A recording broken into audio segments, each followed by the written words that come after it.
সোদপুরের মমিনাতে গিয়েছিলাম ননদ আর পিসি শাশুড়ির সঙ্গে। আমার এখানে ফার্স্ট টাইম যাওয়া। তো ওরাই বলল যে যাওয়ার প্ল্যান এখানে তৈরি হয়েছে। তো আমিও ঝটপট রেডি হয়ে চলে এসেছিলাম মমিনাতে।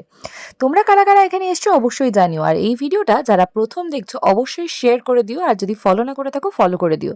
যারা শেয়ার করবে কমেন্টে জানিও। আমি কিন্তু তোমাদের সবার নাম আমার স্টোরিতে পোস্ট করব। আর আমি একটা হ্যান্ডলুমের শাড়ি পরেছিলাম, দেখতেই পাচ্ছ। তার সাথে এই জুয়েলারিটা ক্যারি করেছিলাম। ফর দ্য ফার্স্ট টাইম এই শাড়িটা আর জুয়েলারিটা দুটোই পরেছি। কেমন লাগছে আমাকে জানিও। ঠিক আছে? আর এইখানে কিন্তু সিগনেচার হচ্ছে গিয়ে এই টুপিটা। ঠিক আছে? তো সবাই এই টুপিটা পরে ছবি তোলে। তাই আমিও ভাবছিলাম যে একটু টুপি পরে ছবিটা তুলে নিই। তো যাই হোক, তার আগে যাওয়ার সময় না ভ্লগটা করা হয়নি। আসার সময় দেখিয়ে দেবো। তো এই খাবারটা আমরা অর্ডার দিয়েছিলাম। এর মধ্যে কাবাব ছিল, মাটন ছিল, চিকেন ছিল আর তার গ্রেভিগুলো আলাদা করে দেওয়া ছিল, মেয়োনিজ ছিল, সবকিছু ছিল। এগুলো আমরা গাঞ্জে পিন্ডে খেয়েছি। ছবিগুলো তোমাদেরকে দেখাবো।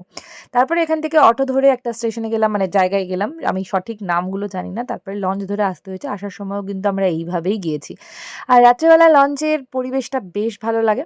তো যাই হোক, সেখান থেকে আমরা গিয়েছিলাম মোড়ে। সেখান থেকে গিয়ে আমরা কিনে নিলাম হচ্ছে একটা ম্যাগনাম, মানে সবাই একটা করে আর কি। তো এটা খেতে বেশ ভালো লাগে।